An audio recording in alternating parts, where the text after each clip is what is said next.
Okay, so we are on the India market review for 21st November, Friday, for the week ending 21st November, and look at what happened in the markets globally, locally, and then perhaps, and then of course look at what we expect could happen next week. So any global events that anybody is aware of? Of course, in India, the big news is Kotak Bank plus ING Vaishya merger. Right, so they become the fourth largest bank, I think, after SBI, ICICI, HDFC, and then Kotak. Not sure how many people knew that this was in the works, but it's a little amusing because RBI wants more banks, and here are two banks becoming one bank.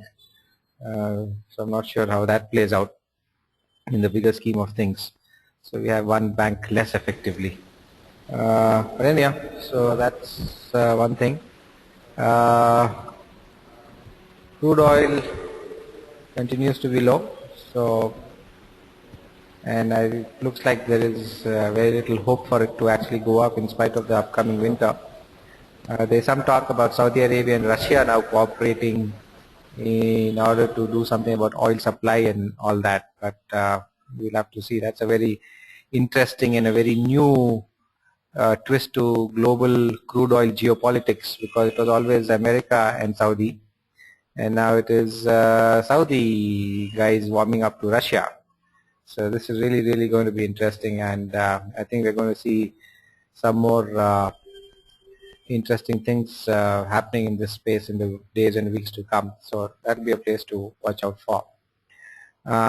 There's also a report recently, I think on Bloomberg, that China exported a record amount of petrol with record production. So China exporting petrol, right, in record amounts. I'm not sure how that plays out. On this crude oil thing, just want to make a point that America now produces as much as Saudi does. By the way, this was posted in one of the BIC posts maybe 6 months to a year back. If you just check the BIC Yahoo groups, there was a graph that I had found somewhere, I don't remember exactly where, which had predicted Saudi production coming down versus American production going up, and how America will now then go on to sort of dominate the politics of oil, and OPEC will become a sort of side spectator to this whole thing. So it's already happening much faster than I think people thought it would. But hey, petrol is cheap, so we are happy. So, well, okay. Apart from that, do we have anything else that we can think of? Anyone?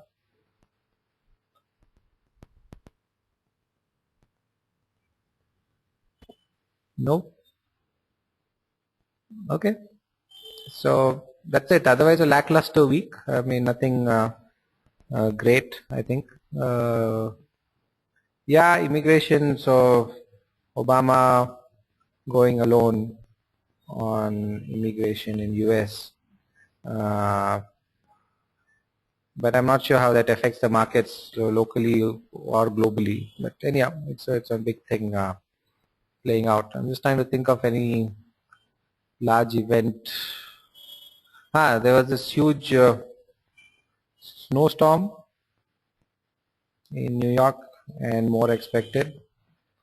Apparently 1 meter of ice or snow rather, is going to fall, which is usually the annual amount in next few days. So, but in spite of that, I don't know, crude oil not doing much. So, 1 meter already done, hitting 8 feet now, is it? Okay, thanks for that, Sid. Yeah, so that's it, I think. Nothing much left. Yes, there is Russia urging Ukraine not to join NATO.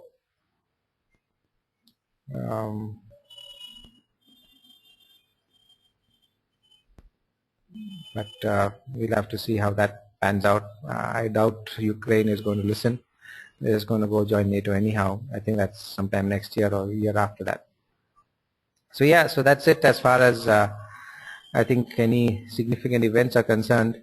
So let's jump right away into what the markets are doing. So what you see on the screen is the Nifty, and it made a new life high, 8477. So this is something that we have been sort of saying is on the cards. 8,900 is the point and figure target. So we're still almost 400 points short of that, and that's another about 5% move, and that could definitely happen. Remember, of course, for the nth time, I know RBI policy on 2nd December. So it's wait and watch maybe for some time, but maybe the markets are expecting some good stuff to happen. So anyhow, the Nifty makes, oh, hold on, sorry. The other thing is, just talking about the Japanese recession, which we spoke about in the last IMR also.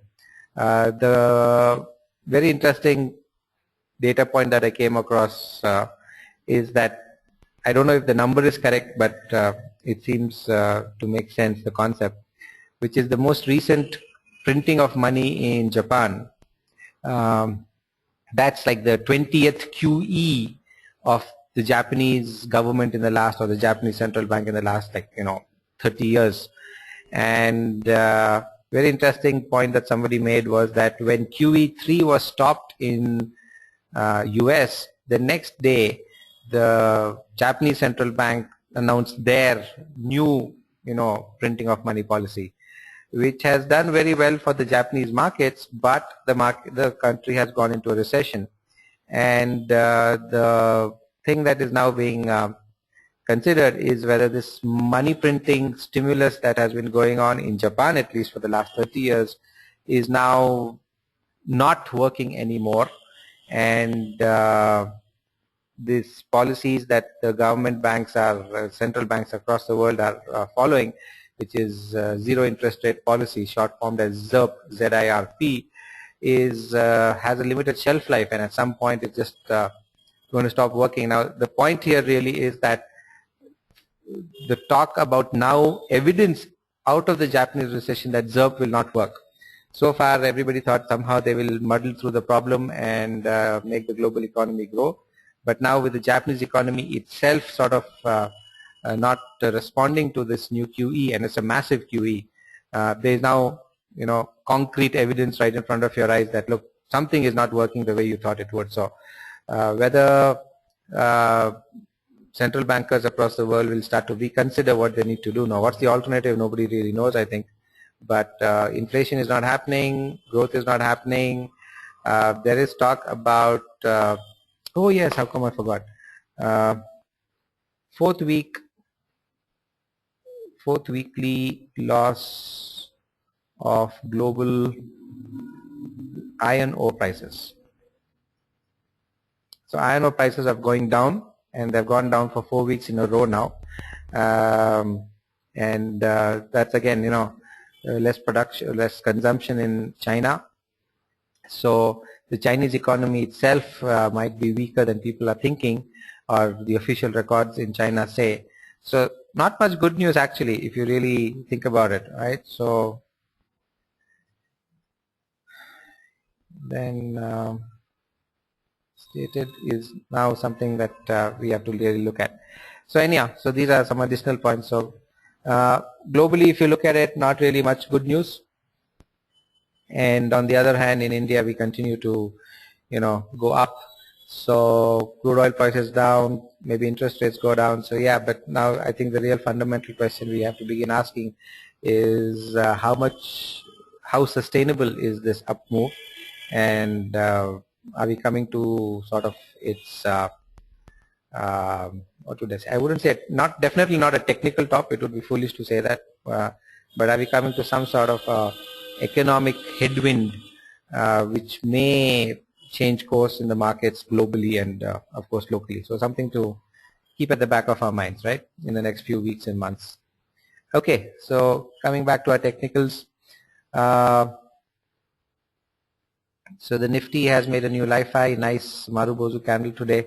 Really nothing much to say. However, the volumes haven't really picked up. It's actually below average, below the 10-day average. The MACD, so this is not the zero line, by the way. This is one of those most extreme forms of, parts that MACD of the Nifty has gone to. It's just above that. Seems to be doing a negative crossover, but even if it did in this very, very sort of positive zone of, what's the value, 111, even then the market may not slip down. The very short term stochastic, of course, is down, and the RSI is still pretty strong. So really no cause for concern in the immediate future, in my opinion, and we will continue to be looking for things on the investments on the long side. All right, so that's the overall market. Let's look at the individual sectors. So Bank Nifty, zoom. If anybody had been just, like I said, last several weeks, just buy banks, buy the Bank Nifty, roll over. I think I've been saying that for 3-4 weeks, and it's being paid off pretty handsomely. And today's news, I think the Kotak thing and Ingvaisha thing just really fired up the banking stocks, or the Bank Nifty at least, and we look where the action actually is. But yeah, and remember, the Bank Nifty could actually go much higher if the RBI were to soften rates or even hint at it, in my opinion. So the banks are still where the action definitely is. All right, so I'll just take this off onto my other screen and I'll bring it back later.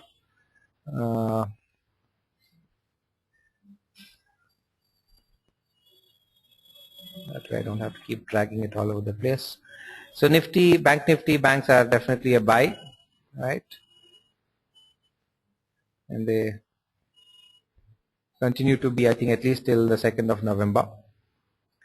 Then looking at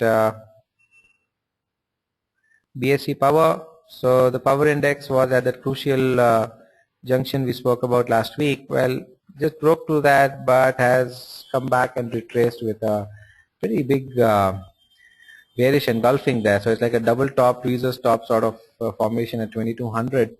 So that's something to really carefully watch. I still think it could possibly bounce back up.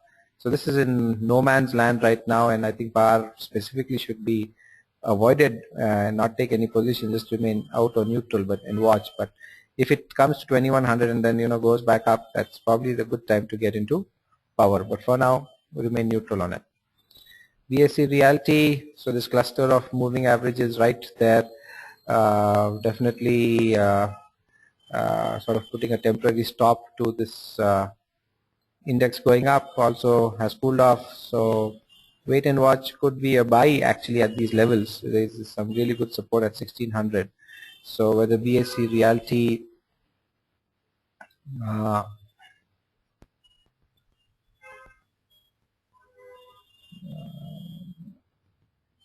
is possibly a buy. If you look at that article posted on BIC Yahoo groups about what that Maheshwari, the Calcutta guy, he's actually recommending for the retail investors realty stocks and saying that they could be coming out of a downturn. So just go revisit that article and I mean, might get some more perspective. Okay, IT index. So that's made a new life high yesterday, and today just sort of taking a pause, in my opinion, and therefore IT is again one more thing to definitely be considering. So that's buy. This is the mid cap. CNX Nifty Junior. So that made a life high early in the week, and hasn't really gone back to those levels.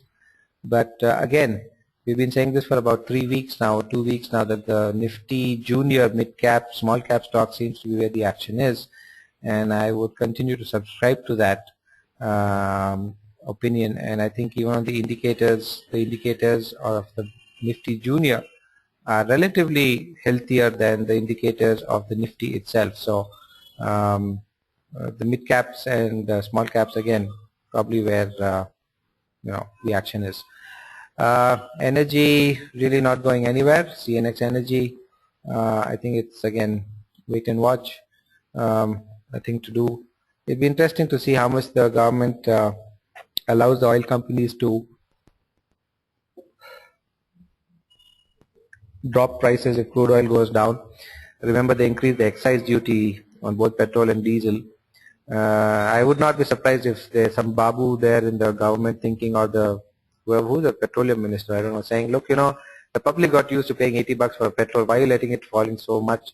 Let's increase taxes and not let it fall so much, and that's good for the government. Can't find fault with that actually. And given the state of the central government's budget, might actually be a good idea to raise that extra money. It'll really do good for the fiscal deficit and the economy overall.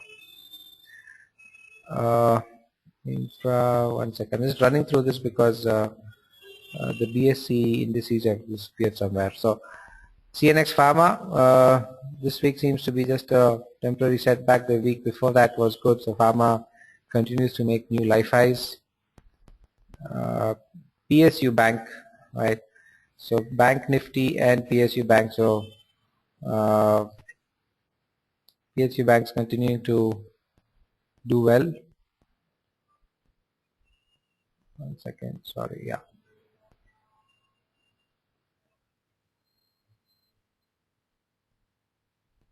I'm just going to skip this. Okay, sorry. BSC Auto. So we are at the fag end of the sales momentum. All that's over. It's only the December push that now the dealers will try to sell at discounts to push inventory. Nothing much here. Auto still doing well. Uptrend very much intact. No sign of weakness. Consumer durables, I'm skipping. Capital goods. All right. So capital goods gone sideways for almost 3 weeks now. But I think it's coming back to that 1700 mark and just itching to break out of that. So capital goods would be a place where I think action could happen. Not necessarily next week, but definitely it's building up. BSC FMCG. So wow, FMCG makes a life high today. So that's another sector doing well. Healthcare / pharma. Already looked at the CNX part. Metal index. We've been saying be careful, and still weak. This week has had a big red candle here, but really may not go down much. The metal stocks, some really strong multi-year support at that fat yellow line right from 2006. So I'm just putting BSE metal down as what I like to call an underdog buying opportunity. Right. So you're not really with the strength or the leaders which are going up, but you're just looking at potential candidates which are basing out and could move up in the coming few weeks and months. Again, not expecting any big move in the short term in the next few days or weeks, but on a month thing, yes. But one other thing to keep in mind, already mentioned, is the global iron prices going down. That's not good for the steel companies, so they will have to reduce their prices also, and if they take a hit on the margins, then at least iron is one place where we may not see much more of an up move for the iron stocks. Whether that there will be a cascade on to other metals, the non-ferrous, whether zinc, aluminum, copper, etc., I don't know. I am not really tracking the metal stock, the metal pricing. If anybody has any inputs, please do convey. Okay. BSC, PSU, more or less flat, really nothing happening. And that's almost from July onwards, so 1, 2, 3, 4 months. won't stay this long, won't stay sideways like this for too long. So PSU could be a space to look at, but it's such a big, basket with so many different sectors. And yeah, that's it. So this is my multi-decade long-term Sensex chart. So that just continues to go up. And yeah, we're back to the Bank Nifty. All right. So just to put perspective back, that's the Nifty index there. Putting in a weekly format. Oh, too many lines. Very sorry about that. Might be very challenging for somebody who's new. But yeah, so this is a weekly Nifty and looking good. So last 2-3 weeks before we had a pause. For 2 weeks sort of sideways pause after this big weekly candle of last week of October. 2 weeks of a little bit of hesitation, and then today we resumed the uptrend with a nice strong weekly candle. And wow, this is really good strength. If you look at this, the MACD weekly, remember, showing tremendous strength, and no sign in my opinion that this rally has run out. There are no divergences, there's no weakness in the indicators in my opinion. The volumes have definitely sort of tapered off, but these high volumes were mostly on account of the Modi's election and the FI jumping in, and can't really expect that level of money to be coming in continuously.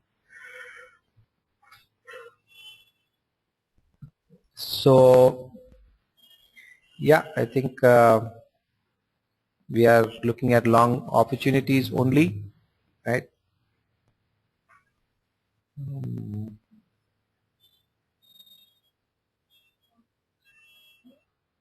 Winter session of the parliament, when is it starting?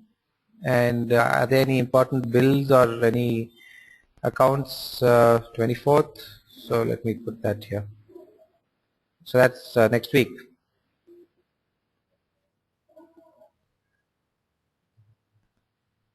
24th November, right? So if any important bills get passed, then those will be the specific sectors I think to look at. I don't remember. I think 2 weeks back there was something about Congress saying they will not come in the way of passing certain bills or whatever. They're going to support that. Well, with the numbers Congress has, I think they just better do the good right thing. Otherwise, they piss off Modi or something, then their already shattered fortunes might really get ground to a dust. Who knows? So anyhow, so that's the winter session. That's the Nifty. So we're looking at longs, and that's it. So shall we look at the Nifty stocks this time, since we looked at Nifty Junior last time, or is the vote to do Nifty Junior? What do you guys want to do? Nifty, right? Because we haven't, and there might be some thing cooking there. So fine, great. So let's look at Nifty, and maybe at the end we'll just quickly run through any important Nifty Junior that anybody wants to look at. So ACC, well, really nothing much happening. Going sideways more or less since June, between 1425 and 1550. I would just say probably stay away from it. Really nothing to do, no compelling reason to be in or out. Ambuja, similar pattern, just looking a little healthier than ACC, but you know what, just leave it. Ultratech Cement, just to finish it off. So all of them, doing the same thing. Ultratech was actually in May, June doing something much better than the other cement stocks, but no. So I think let's say Grasim, sort of a mixed bag, because it's not entirely cement. So Grasim, the reason I remember Grasim is the multi-year resistance it's going to come to, which is the 2007 peak. So all the other cement stocks have actually made new life highs in this year, last year I think also, but Grasim hasn't. So, and Grasim, strictly speaking, is not a cement pure play like all the other three we discussed earlier. And if we had to really buy or take a call, I would say okay, fine, buy Grasim, simply because I think once that 4,000 gets cleared, then we could get a pretty significant upside from there.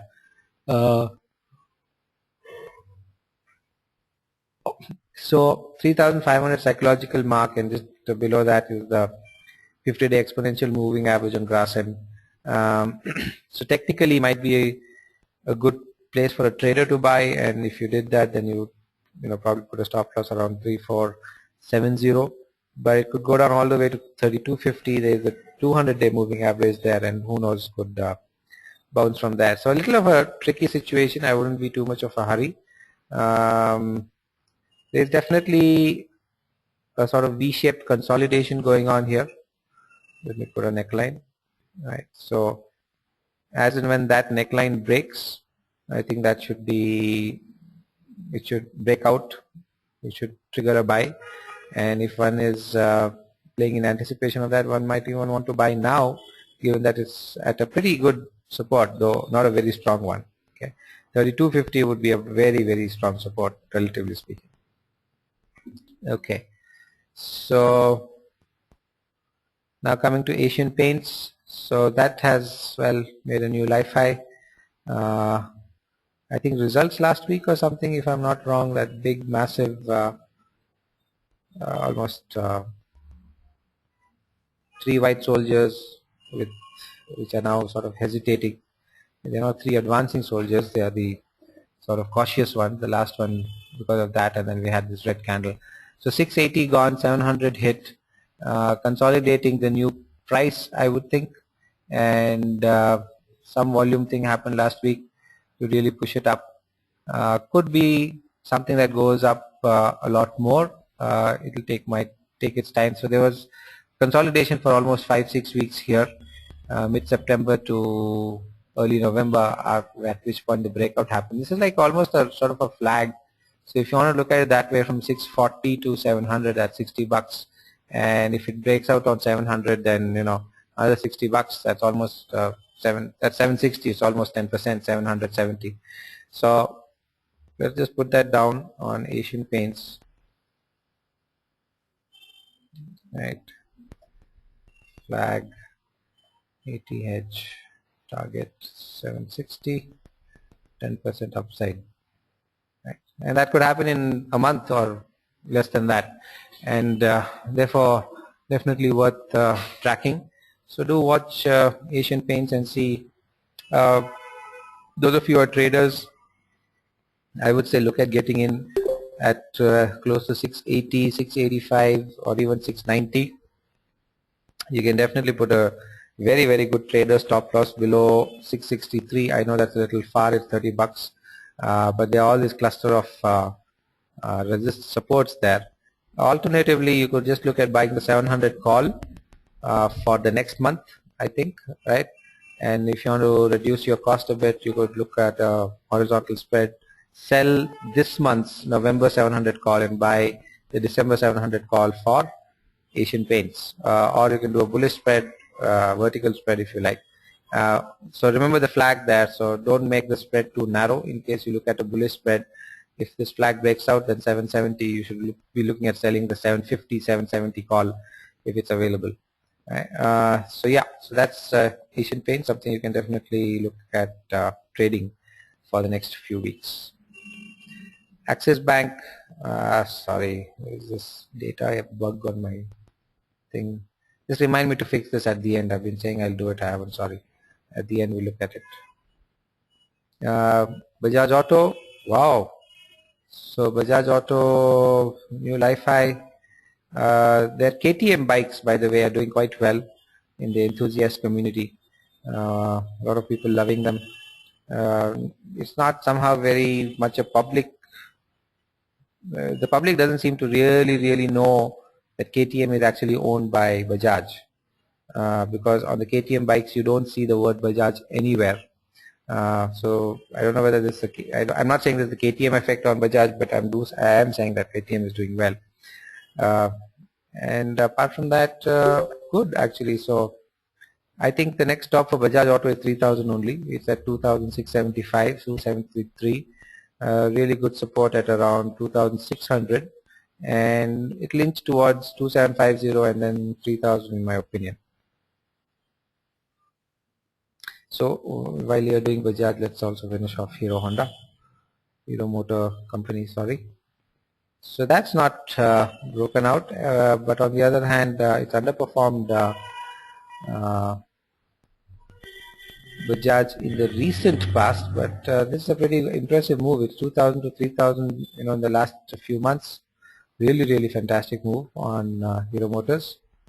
Uh, so two-wheeler space definitely doing well, absolutely no doubts about it. And so while Bajaj makes new life highs, Hero Motors has not.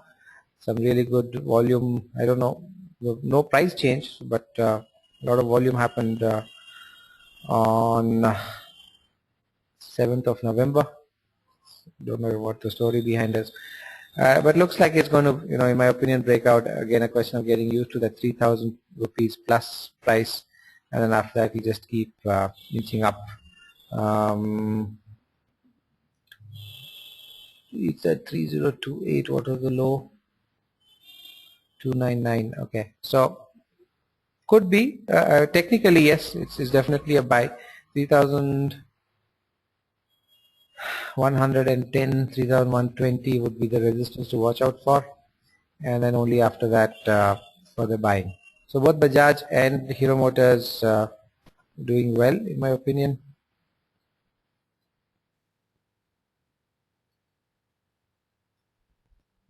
They're both at 80Hs. So while we are at it, let's finish off the auto space. Maruti. So Maruti is taking a small pause at 3,355, 3,350. Seems to just be a place where it is gotten stuck. MACD negative crossover, so may not really go up too fast from here. There is a rumor that the WagonR might now get the AMT. So I'm not sure how this is going to pan out, because from what I read last, Pirelli, Magneti, Merelli, sorry, and therefore I think also Motherson Sumi were having production constraints on the AMT unit. So Maruti introducing the AMT in more of their vehicles. How they're going to ramp up capacity, I don't know. But anyhow, that, and I think they've got a pretty decent response to their Ciaz car, and I think they're launching 2 new vehicles next year. So anyhow, that's all in the pipeline. Technically, one could look at definitely buying this with, I would say, a pretty decent stop loss below 3230 for a trader, and I would, for an investor, it would really be only below 3,000. That's almost 10% down. But for a trader, you could definitely put 3230 and below that as a stop loss. Top side, I think 35 and 3750, multiple weeks view. Then Tata Motors. So Tata Motors stuck at 540, not doing too well. So the JLR thing really paying off very handsomely. The Zest, their car, started to see a few of them on the roads, and apparently last month there were more Zest sold than Amaze, and that's definitely a feather in the cap for Tata Motors. So who knows, maybe the sales are actually now turning around. So yes, so that said, technically very good support at 520, not only the trend line but also a moving average there at around 515, 520. Would definitely say buy it at those levels, or even 525. I don't think it's going to come down too much, and it's really a question of clearing 550. Once it does that, then 600 and more is definitely on the cards. Then we have to look at M&M. So the only company which is actually struggling, all the other auto companies were in a nice uptrend, making new life highs or somewhere there, while this has actually done a complete U-turn. It's gone from 1400 to 1250, and definitely some support here. It's interestingly poised. I wonder what happened. I think there was some disappointment in the sales a month or two back, if I remember right. Today, big volume. Interesting. Wonder what's cooking. If anybody knows anything. So this could turn out to be a triple bottom, though it's a little too early to say.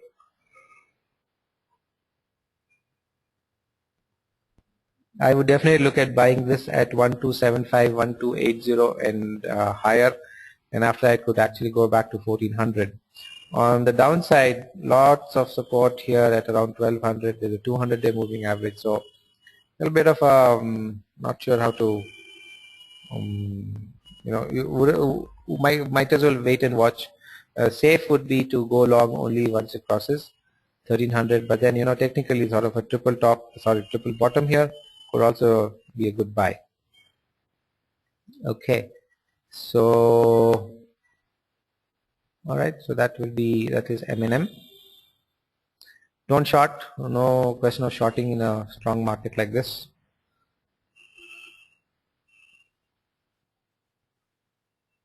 So we finished autos. Let's now look at banks. So we're looking at Bank of Baroda first, and wow, this is really surprising. So while the last 2 weeks we were looking at the bank Nifty, the Nifty junior stocks, and we had completely ignored the Nifty stocks. Here is one which has really done something really impressive. So if you look at from last 2 weeks when we did not look at it, was at around 980. The stock is now 1030 for the first time above 1000 rupees. Fantastic move here. Uh, all right, volumes are tapering off a bit. Why this took off, I don't know. Again, if maybe results indicators looking pretty okay to me. Could be a small correction back to 1000. I fully expect that to happen. It hasn't come back. The low has been 1012, which is actually as close as it can get. I think now just a question of the market getting used to this as a 4-digit stock and then finding its way up.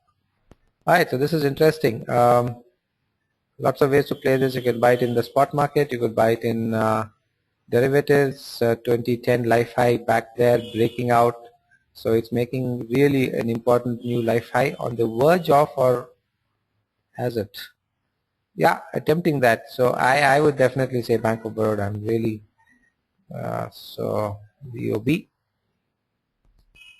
new ATH in the making. Right. So with all this positive news on the banking side, should definitely not be ignoring any good banking opportunities that we might get. All right. So BOB. Oops, I don't have that list. All right. So we'll just come back to banking. Bharti Airtel, I'm just going to skip it for now. It really is not doing much. BHEL.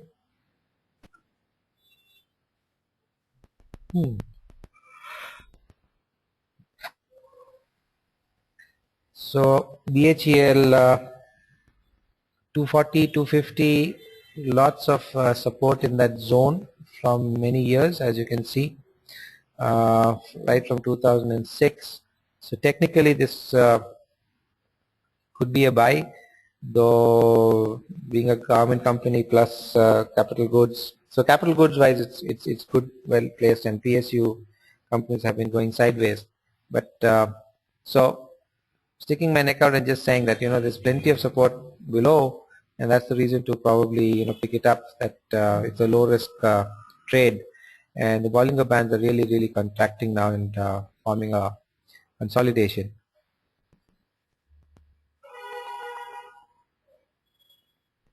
So just wait and see, wait for it to take off. Otherwise, just buy now. Excellent support all the way to 227. Once it clears 260, I think the next stop is only 300, 310. Right, so that's BHEL. BPCL, so it made a new life high last week. It has been talking about buying it for many months now. And those who did, I hope have not sold, because I fully expect these stocks to actually go up. They are possibly re-rating candidates for many quarters actually. Possibly. I haven't seen the financial numbers, but I'm just saying that because of the structural reforms that have happened in the oil and gas space. Okay. So don't be surprised if this is a 1,000 rupee stock, and every dip you should get on this, you should look at buying it. So if it comes to maybe, it's actually consolidated now, and might break down to maybe 690, 700, or even 660. But the short term, I think that's the worst case scenario. Just be patient and just hang on. So either technically you can wait for a break above 750 or a breakdown below 690, or just go now buy with the stop loss if you really want a straight one at around below 700, say 6, 90, 95, 97. And for an investor it will only be below 630. I would not look at selling it. I would hold on till at least it becomes 1,000 and then review. Gain. So no surprise that Kane is in a downtrend. Remember, Kane is basically an oil producer, and its profits and revenues are directly linked to the international price of crude oil, which is clearly going down. As a matter of fact, this might be a shorting, proxy short. If it breaks below 200, if crude oil goes down, then short Kane. So keep an eye on the crude oil side, and if it moves down further, then short Kane. Really lots of weakness in the indicators also, especially the MACD. Sort of tweezers bottom at around 660, 658, and an attempt to move up, but I fully expect that if it goes up, it will face strong resistance and get beaten down again. So any rise on Kane should be shorted. Okay. Probably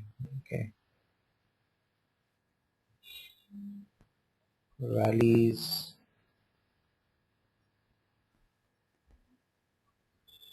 So we found one short opportunity. All right. Cipla, interesting. Something definitely looking there.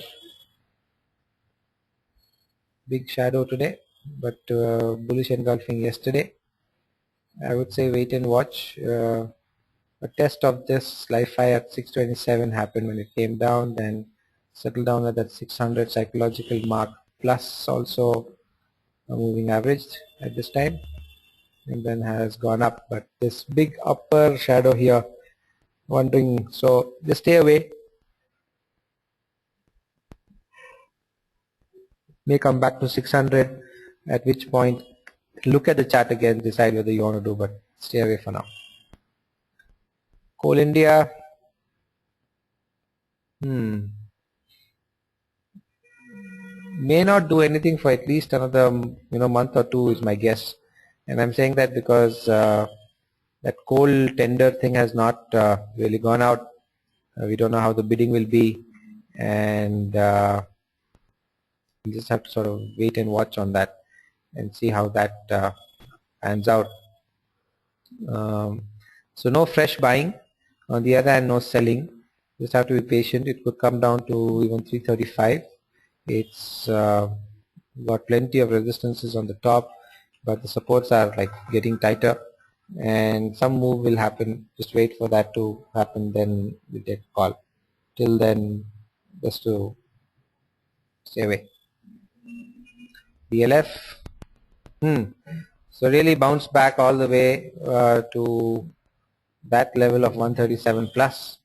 Volumes, however, really not there, but MACD is now actually trending pretty strong in my opinion.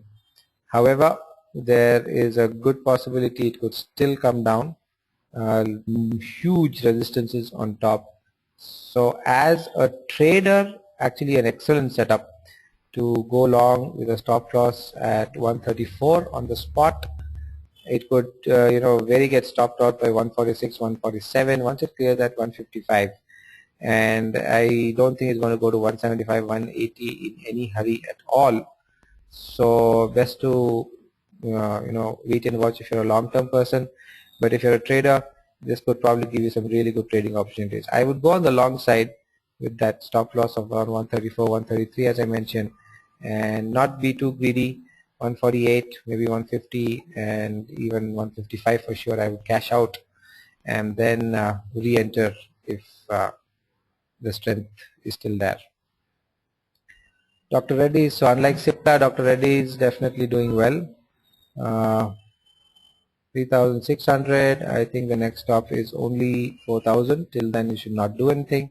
From a trader's perspective, stop loss is below 3,375, and an investor shouldn't think about selling this at all.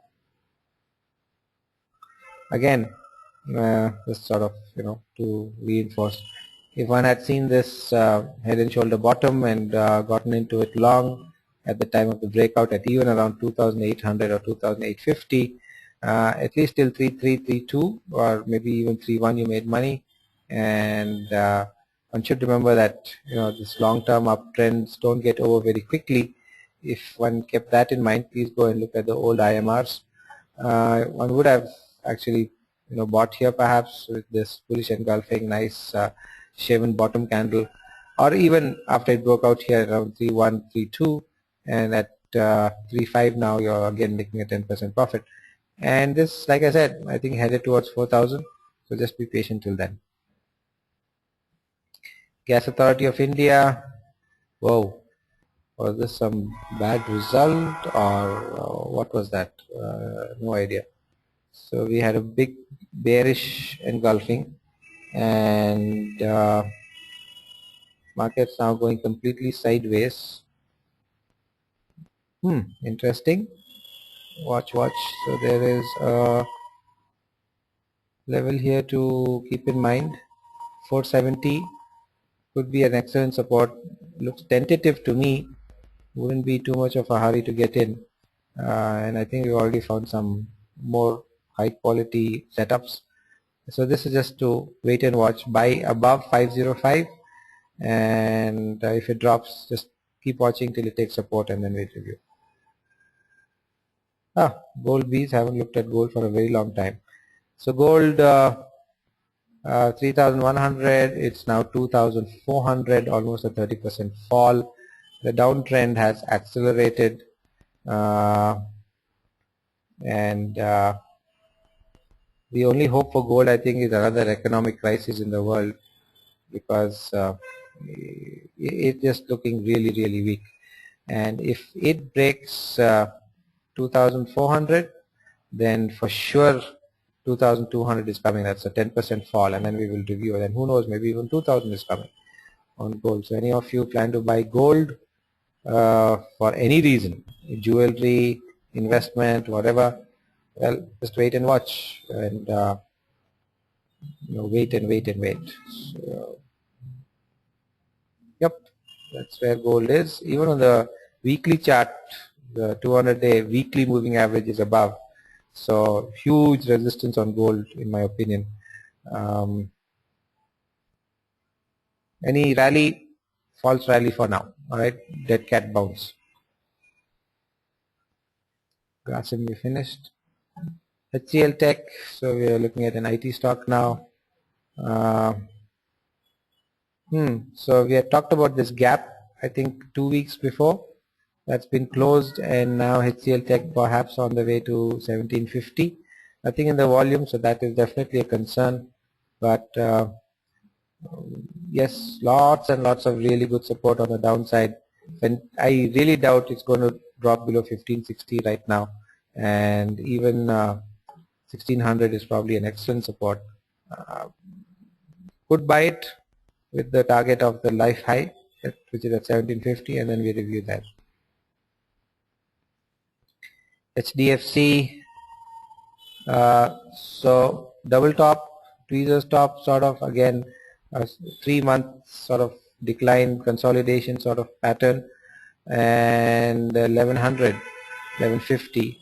Once it breaks out of that, I for sure 1200, 1250 is coming, but volumes are not really good. MACD is a kiss and go sort of situation, so might be a little dicey. Okay, but still I think definitely some strength left, and 1500 could be on the cards next year sometime. HDFC Bank, so this is really interesting because if I remember right, there was a newspaper report last week saying that the headroom for further FII buying in HDFC Bank, which is already at 74% or something like that, is extremely limited. but well, it's going up. Now whether this is in response today's move to Kotak ING merger, or it's a banking secular story, or something unique to HDFC Bank itself, I don't know. But technically, yes, looking good. I would hold on for this to at least 1000 rupees. Fantastic stop loss below 905. I really doubt whether it will get broken. Uh, so low risk stock, first target, hold till 1000. Okay. Hero Motors done. Okay, Hindalco. Interesting. Hindalco has turned up. Volumes haven't dipped a lot, so that's a little encouraging. MACD just going off into the positive zone now. That's again a good thing.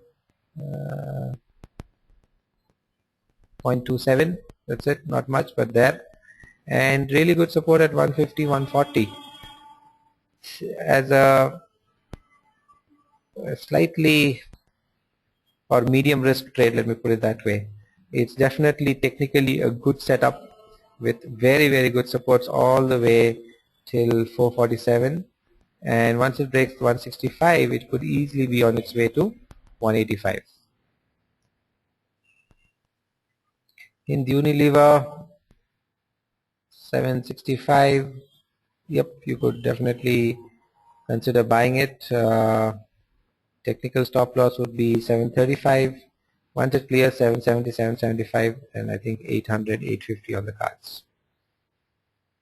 ICICI Bank, woohoo. So ICICI Bank, if I remember 3 weeks back on the IMR, I said that was one of the favorite buys, and I'm going to reiterate that. Okay, and why is that favorite buy? So HDFC Bank also, BOB. Let me put this all the banks together.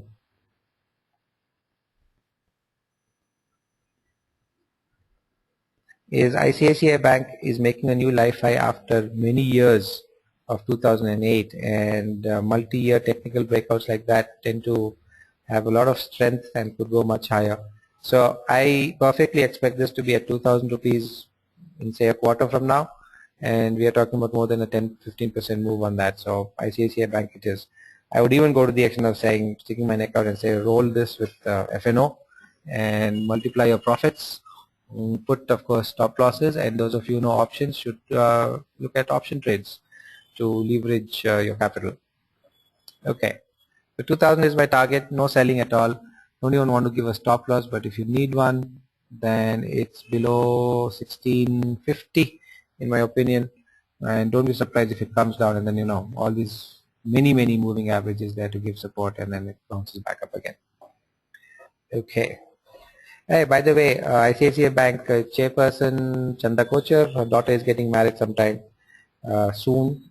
I think next month, or it's already happening. Something. Taj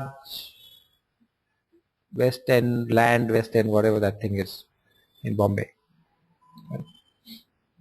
Okay, to a businessman's son, and that businessman's business was given a loan by ICICI Bank many years back. I don't think Chanda had anything to do with that. All right. IDFC, it's just been buy IDFC for ever since that they got that bank license. So it's been a laggard badly. You could look at it from 2007. It's still not gone back there.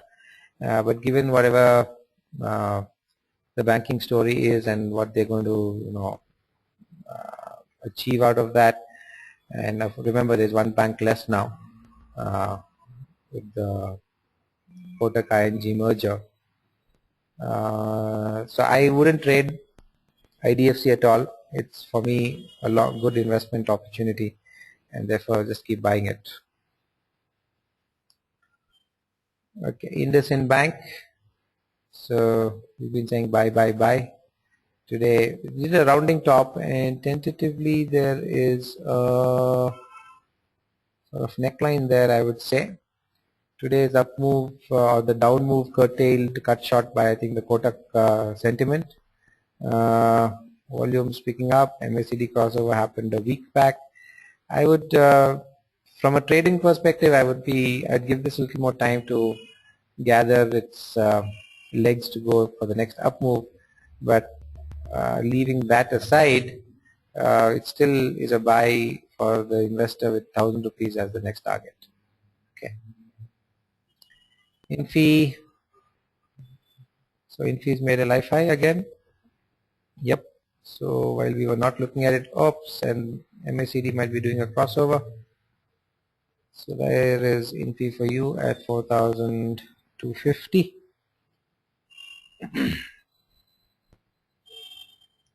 May come back to 4,000 at some point just to test that, and definitely it'll test 3,800 at some time. Just put that at 4,000. But yeah, could buy it if you want. Go ahead, stay away and look at the banks.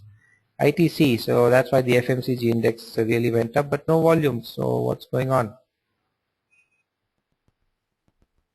So both ITC and HCL, Hindustan Unilever rather, poised to make new life highs. This is even more interesting in ITC's case because this is a 2013, 2014 sort of a double, triple top depending on how you want to look at it. And once it breaks past that, sort of triple top, I'm sure it's going to go much higher, maybe even to 500. But as I've been saying, I think FMCG could be not an aggressive and mover as it was for the last several years. So one may want to reduce your concentration on that side of the portfolio and look at maybe the banks, especially ICICI Bank. Okay. Jindal Steel, alright, so really bad, just falling,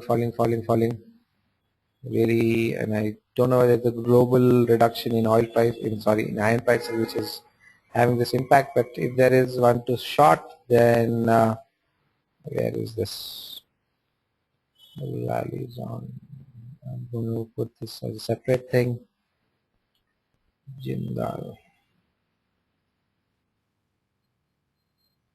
Right, where to? If it breaks 130, then Jindal is gone, and it's easily coming to 107. That's a pretty good amount of money to be made on the short side. Fantastic resistance, I would say, at 167, and as a matter of fact, any rally that also should be, shorted. And if you need a stop loss, then that's above 160, 120 on the spot side. And if you have the guts, hold on till 110. Not sure what the lot size is, but I'm sure it's in a few thousand, and that's quite a good amount of money we're talking about. JP Associates, so infrastructure making a sort of comeback, but the but is JP not in Nifty. Kotak, so boom, announcement made, gap big, profit booking today. Right. So if you're looking at getting into Kotak now, I think there's quite a bit of risk from a trader's perspective. All right, it could come to 1150. There's obviously a gap there, and the big shadow today. Clearly, profit taking happening at higher levels, but yesterday there was already big Marubozu. So if you're buying Kotak, there's no question of shorting it. If you're buying Kotak, then buy Kotak and have lots and lots of patience for it to actually go much higher from here. It could, but not before it comes down maybe several percentage points and then takes you on an emotional ride. LNT, okay, so very close to its life high. Sort of, though not strictly, a cup and a handle formation. This is weekly, and that's definitely looking good. So 1,500 to 1,750. I would say just hold on to it. Sometime back we had mentioned about defense stocks, and this could actually become a big player in that. 50,000 crore submarine order apparently rumored, floating around. Even if L&T gets one of those submarines to be built, a big feather in the cap from the long-term perspective, and definitely profitable, right? So yeah, so stop loss is only below 1590. Even then, I would not sell out of L&T. I would keep buying at lower levels. 1750 gets broken out probably next month. Remember, next week is expiry, FNO expiry, so not expecting big moves ahead. And then once that gets broken out, then 2000. Lupin, okay, so going up, up, up. So 1500 is where it's coming to, but again volumes are dropping.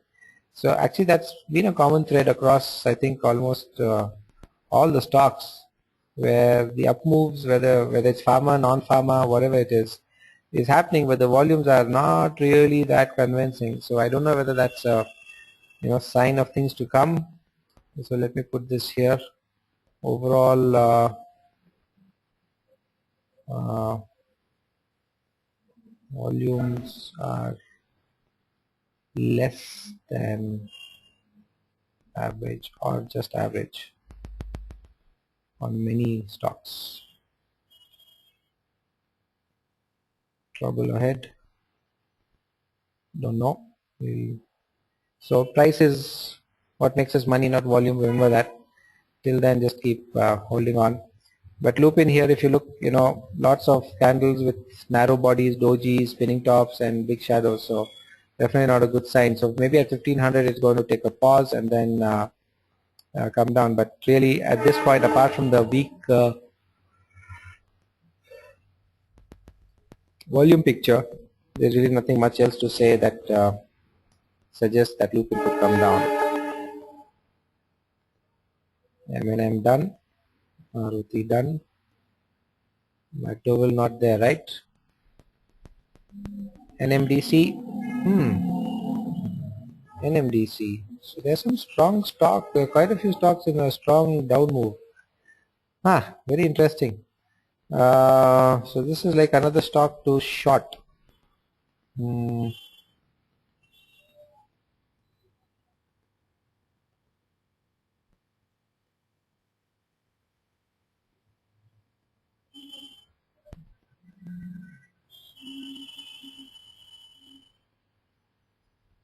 And NMDC specifically, I would say if it falls below this level of 145, today a tentative bounce, just a tentative bounce. Somebody willing to short it tomorrow? 150 good resistance in my opinion. I doubt very much it's going to go up. We'll put a stop loss at 152, and if 145 breaks, then 135, 125 are definitely on the cards. Okay, so I'm a little surprised now. I wasn't expecting to find some strong shots at least. NTPC. Oh, wait, what happened? Okay, sorry. Microsoft, no, Metastock taking a little bit of time.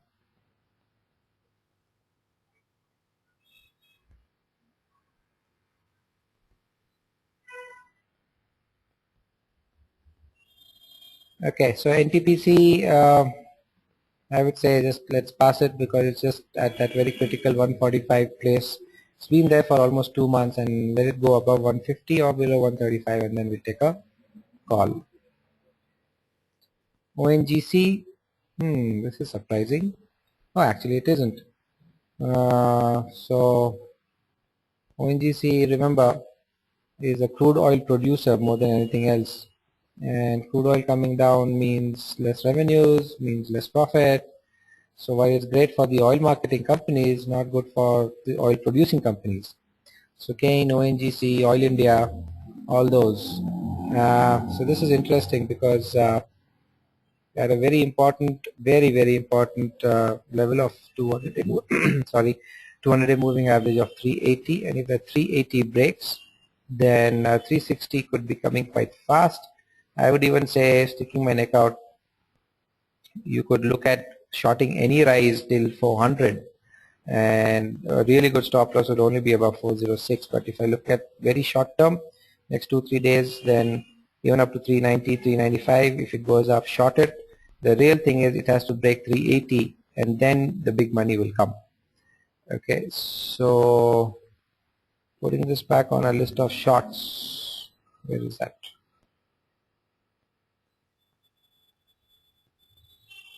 Might close at 400. Why are you saying that, Surya?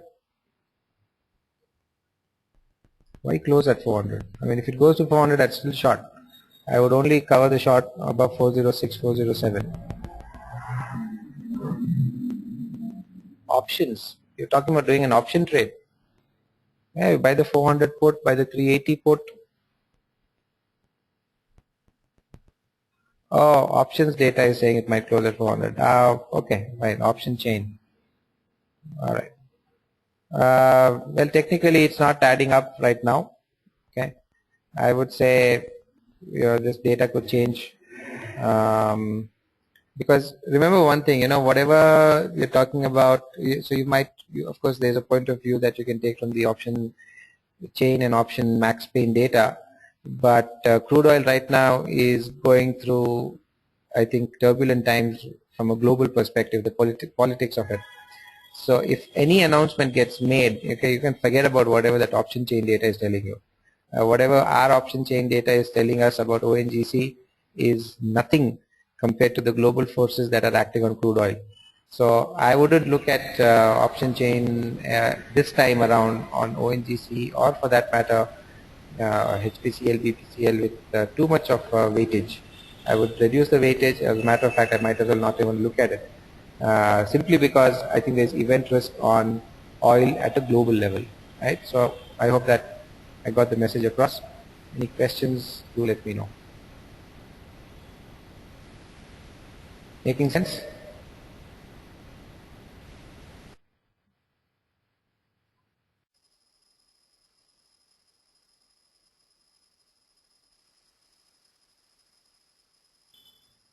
Okay, can you hear me now? All right. Okay, so I hope the crude oil thing made sense to everyone. Okay. Next, PNB, Punjab National Bank. Okay, so this I think is on the verge of a move. So there was Bank of Baroda earlier that we saw, which was on the verge of a move. PNB looks like to me is on the verge of a move. So might have some exciting times ahead. I'm sticking my neck out on this and saying just go buy it at least in the spot market. All right. If you don't want to do an FNO trade, that's fine, but buy it at least in the spot market, and don't worry about if you're buying it in demat account any stop loss. Once it clears 1,000, it'll just zoom. Buy 1,000 call if you want. Maybe even November call. It could just happen like that. Okay. And definitely, if you're not buying the November call or doing nothing with PNB in November, please look at PNB in December. I'm putting it here as something as a strong buy. Okay. Power grade. I might as well not look at these things when you find these exciting moves, because setups like PNB, Bank of Baroda, and all. Okay. Power grade waiting to go beyond 150. I would say at 145, where it is right now at 146.55. It comes to 145, 144. You should start thinking of buying it and accumulate it, because once it breaks 150, then it's off to its life high of 165, 170. Okay. Ran back C. So did it make its life high? Not yet. So it just has reversed. That's interesting. Okay, sorry, not in Nifty. I really need to update my list. Reliance, big moves this week on Monday and on Friday. Big candles, but nothing in the volumes. Finally, one important point I think after 3-4 months is that Reliance MACD is going into the positive. I think it's built up really good support now at around 960 levels, unlikely to go below that. And I would say the next stop for Reliance is 1050. It's at 997. I think it's just a small technicality for it to go another 3 rupees up, or actually 2 rupees 30 paise up and become 1000 rupees again. I think it's going to do that next week. I like the setup, both candlesticks, moving averages, supports, everything. You really need a stop loss, then it's below 955. Again, something you can play with the option side, 1000 rupees call option, or 1050 call option, or 1060, whatever is available, would turn probably quite profitable. Okay. Yeah. Again, volumes are a problem, really not increasing volume, so really wondering what's happening across the market, that volumes are, I wouldn't say bad, but definitely tapering off, as you've seen. Reliance Infra, okay, so it did that big move early part of the year from 360 to 800, and then now it has come, it went back down to 550, and then it's now at 625. And from a long-term perspective, Reliance Infra not in Nifty. Okay, fine. Anyhow, since I started, let me finish it. Once it breaks out of, I think, 682, 750 is the next stop, and then much higher possibly. Okay. Nifty over. Oh God, SBI. So we did a split 1:5. Somehow my chart has not corrected on that. I need to reset everything. Okay, so I'll do SBI later. Sagoa, Siemens is not. SSLT. So sort of iron ore producer going down would be expected in line with what's happening with global iron prices, iron ore prices. Wow, that's great. Bulky. I don't know how that happened. Congratulations. Okay. Sometimes better not to ask. Good, no, it happened. Your chart is corrected, so that's fine. But actually, it'd be good to find out what happened.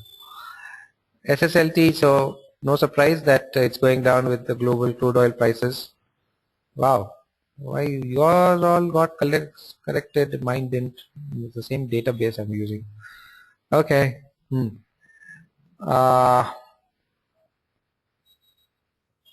So getting my thoughts back. I think you're now seeing, two things. I mean, just want to make a point because we have talked about it once in a way, but I'm going to use this opportunity to really drive home a point. So the point I want to drive home is crude oil cooling off, and so, and again, iron ore, etc., cooling off.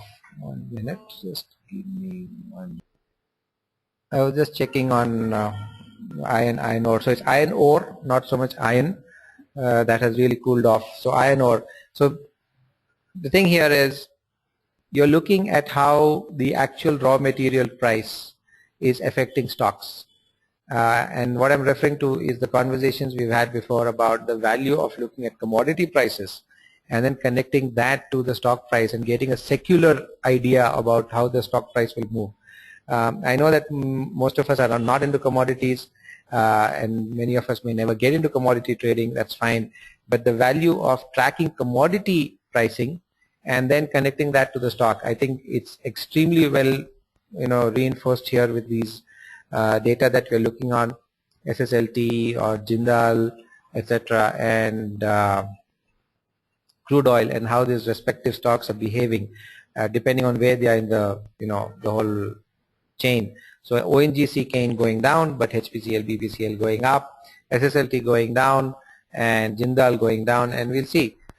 So though Jindal and SAIL are obviously are not iron ore, they are iron consumers, so prices going down is good for them. But that's usually a reflection of the end product itself being less in demand. So the real question is, the input costs come down, the output costs also come down. The steel is really a commoditized business. So anyhow, sorry for rambling. Coming back to the point, which is track commodity prices on a regular basis and see how you can connect them to your equity thing. My take really on that is that it allows us to uh, hold positions for multiple weeks and months rather than just few days or even weeks. And it's many percentage point returns that you're talking about, either on the long side or on the short side. And then of course if you're leveraging that with FNO, now I know many of us get chickened out with the mark to market stuff, but again you could look at low risk strategies in options, and or when you become, let's say, emotionally stronger, because I know all of you are financially that strong, about taking large mark to market movements on your FNO positions, you could profit very well with those secular moves or multi-week, multi-month moves. So just putting that point across, and hoping that some of you, or indeed all of us, would take it up seriously. Okay, so SSLT I didn't finish, sorry. SSLT could very well come down to 215. Again, something that should be shorted on every rise. Okay, so that's your downtrend line. Sort of a triple bottom there, tentative I think at this point. And once this level breaks, which is 232, just start. Put an SLTP short order at say 230, 231. Stop loss at 240. Okay, that might be a little steep. Maybe 236, and it could go all the way to 220, 215. Right? Okay. Sun Pharma. So big moves down actually. Lots of red candles. It's more than 3 black crows. So I don't know if that Sun Pharma Ranbaxy thing, euphoria is all over. Quite possibly it is. And quite a bit of weakness. Could come down to 800. Maybe this is another tentative shot. It would be a high risk one. But there is a very strong stop loss position at around 874, 875. The stock is at 841. And if it were to break below 833, then 800 in my opinion is quite possible. I'm going to put that in the list of potential shots. Okay. Tata Motors done. Tata Power. Okay, leave it. It's in no man's land. It has to either go above 95 or below 85 to do something. So leave it. Tata Steel. Alright, so that's also been trailing off for the last 4 weeks, and this whole week has not really been good. So it is at that downtrend line, very important one. Then there's that neckline that it is there, but again I think this is a potential short. If it can go below 450, I would wait and watch. Otherwise, those of us who are a little aggressive could actually even short now. Really good stop loss at around 485. Need a tighter one, maybe even 477, 478. At least put an alert for a break of 455, then you can short it immediately with a stop loss around 467, and if 450 breaks, then 440 is coming. So that's another one. Okay. TCS. So this window here completely not closed. On the way to that window being closed, that's for sure. 2666, and after that 2750. Right. Tech Mahindra, so continues to outperform. 2750, probably going higher. I think next stop is 3000. Ultratech we did. Wipro. Okay, so Wipro going sideways for most of this year. I think for now stay away from it. Really nothing great. If you're playing the MACD thing, then fine. But the other IT stocks are definitely better poised. Some sort of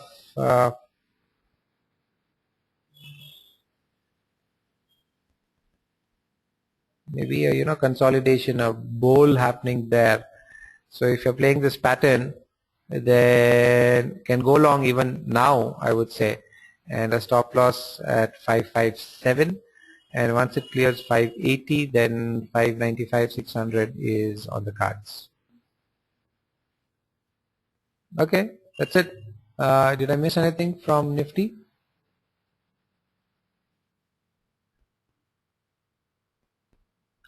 Z. Oh, okay. Sorry.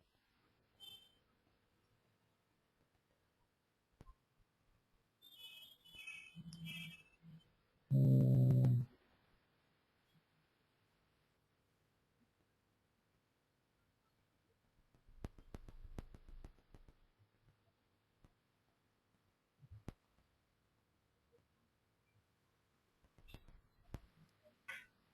So Z, as expected, I've been saying, this is a stock to be bought for I think many weeks. If you go back and check the IMRs, it's gone up in the last 2 weeks from 350 to 400, almost 395. New life high, not new life high actually, new high. If you discount this, I've kept saying just discount that. And the two, dot-com boom like stock. And I would say just a correction. Uh, this correction may be a little deeper because really, all the way from almost 280 levels, there has been no meaningful correction at all. As a matter of fact, if you looked at this, I think on the weekly chart, you would not see any red candles. Yep, no red candles except this single one, and it's just been green for 1, 2, 3, 4, 5, 6, 7, and finally we have a weekly shooting star. So some correction, maybe back to 340, 330 on the cards sometime next many weeks, and then the rally could rise again. For now, I think 400 is going to be sort of stopping, recharging, reconsolidation zone. Wouldn't be in a hurry to buy it, but if it does come down to around say 340, 350 levels, uh, I don't think you should wait for it to go down much more than that. Okay. Anything else? Any other stock? Have we covered all the Nifty stocks? All right, great. Thank you. I think this is a nice, short, crisp IMR. So otherwise, it's usually another hour longer. Uh, what were the requests? So let's see. Where is my Voltas, bulky Voltas.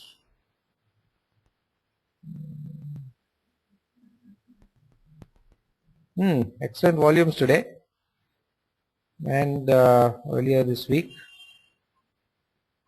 Life high on the stock. Yep, probably breaking that triple top. It has broken that triple top. So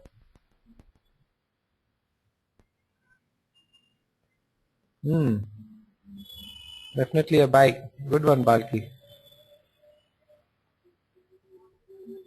Not too late at all. Very good timing. Good, very good stop loss. I would say below 245, but I don't think at this point it might go even below 250. 300 rupees is the next stop, and after that, definitely much higher. So 2008 peak it has regained now, right? Okay, let's put that Voltas. Then Adani.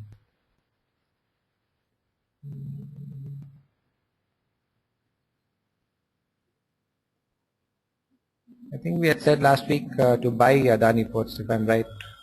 Correct me if I'm wrong.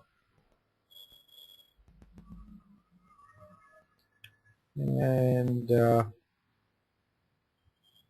inching up, has been consolidating more than going up for the last 3-4 months, and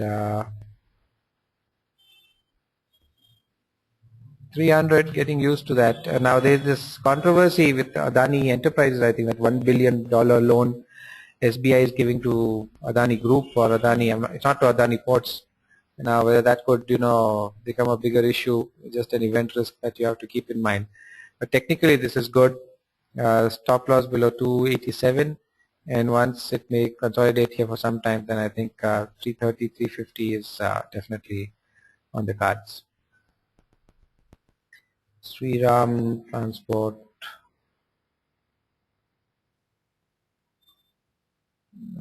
What's the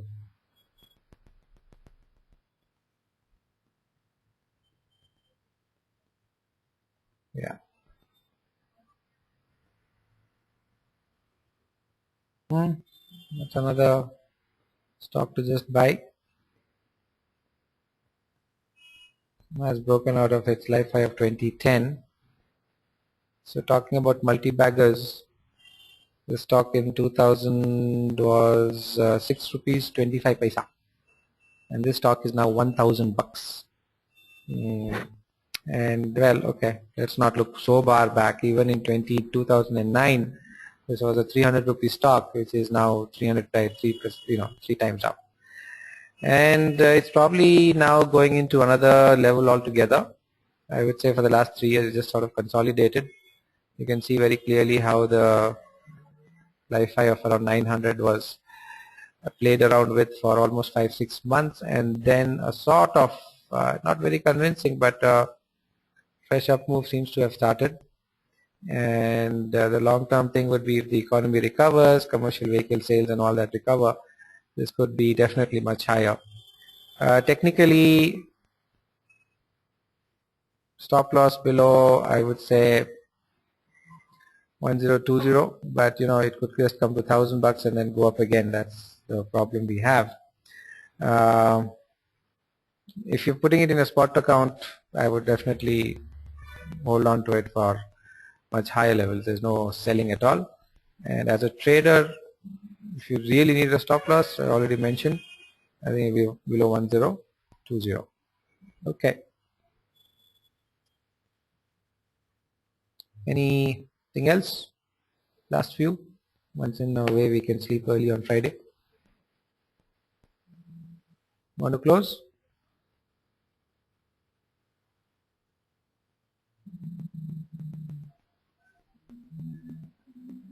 Just wanted to check Ashok Leland.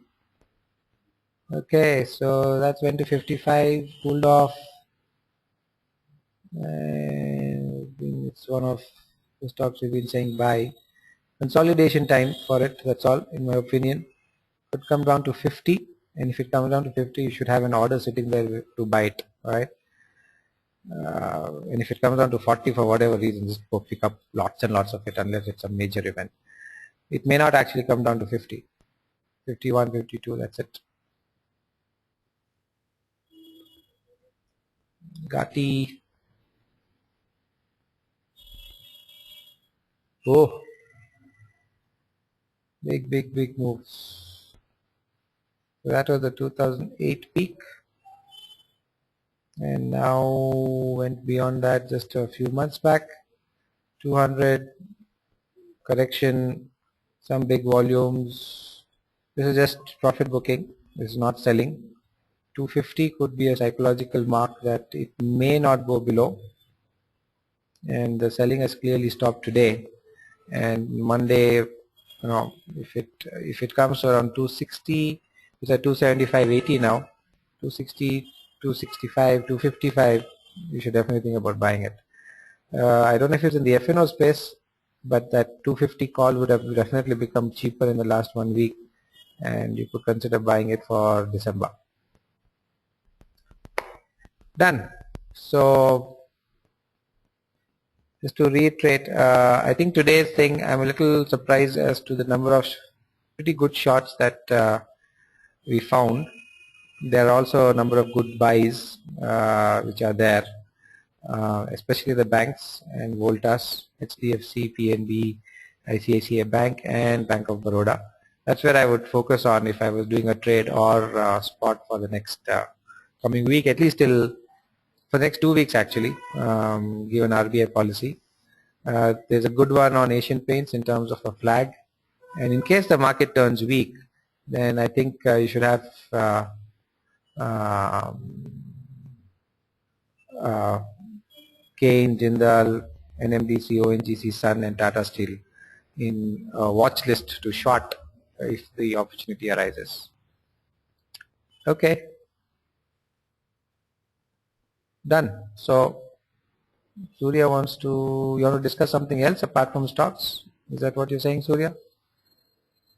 I have time, no problems. All right, so go ahead. Anyone? So what's the question?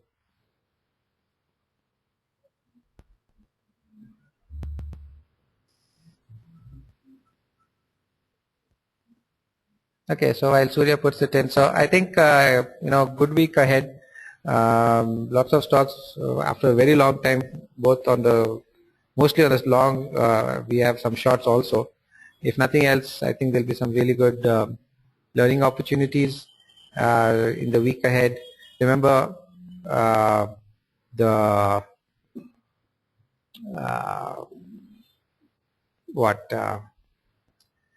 expiry is on Thursday, so just keep that in mind if you're doing anything in the FNO. Be clear you're doing it, your positions are in the correct month that are suitable for you. Right? Okay, so that's the end of today. Surya has a question about concept of weekend money parking. Where did you read this? It's basically putting your money in money market funds over the weekend in order to earn some money. Makes sense only if you're running large corpuses. If it's even if it's a few lakhs, it makes no sense, or even if it's many lakhs, it makes no sense with the running around inconvenience and all of that. But if it's like maybe 50 lakhs to a crore, put your money in a money market fund on Friday and then pull it out on Monday. But much more than that, I think it's a question of cash management, cash flow management. If a company is good or the treasury is good at managing its cash flows, it need not just be a weekend, it can be a much longer duration.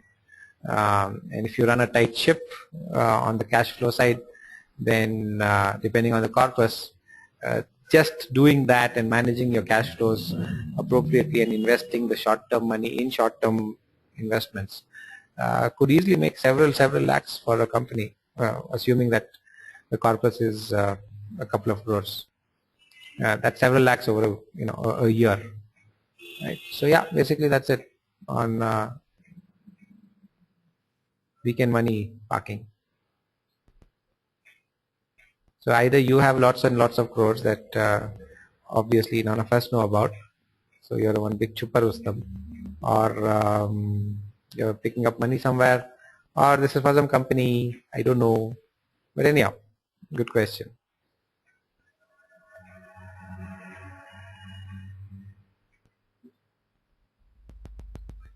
Is it worth for small investors?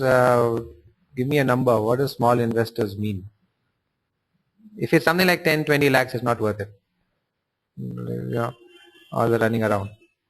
You're going to have to every time submit a form, then redeem and stuff like that. You could probably do it online, but it's really marginal returns. So like I was saying, even for small investors, it might make some sense if you can get your cash flow visibility pretty solid. If you can, then it won't, like I said earlier, it won't be just about money weekend. It would be parking your money, idle money for longer periods of time, maybe several weeks, and then being very active in taking money in, out, pulling it appropriately as and when you need the cash.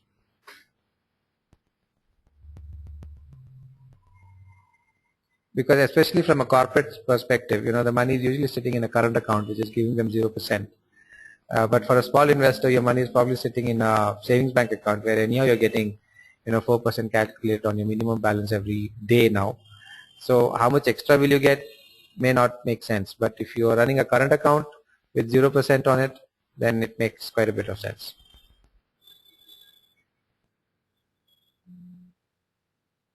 Anything else? All right, most welcome. Mm, something that if you are close to your, top management or treasury function, you could talk to them about. And of course, if they need any help, I'm here. Mm, of course, on a professional basis, we could do things. And if it's just concepts, I'm happy to help anytime. No problems. The interactive brokers trader workstation demo. So Sid is asking that question. Some questions still coming in. Unfortunately, not everybody is using the Google groups that we put up. I'm getting private mails on that still. Little irritating.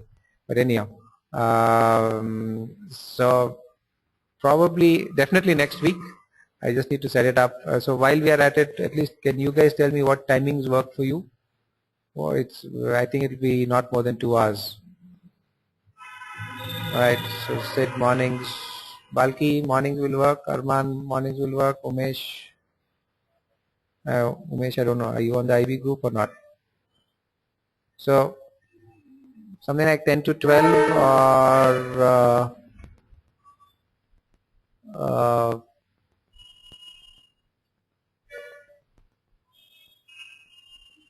all right, we'll set it up some morning, maybe Tuesday or Wednesday or Thursday.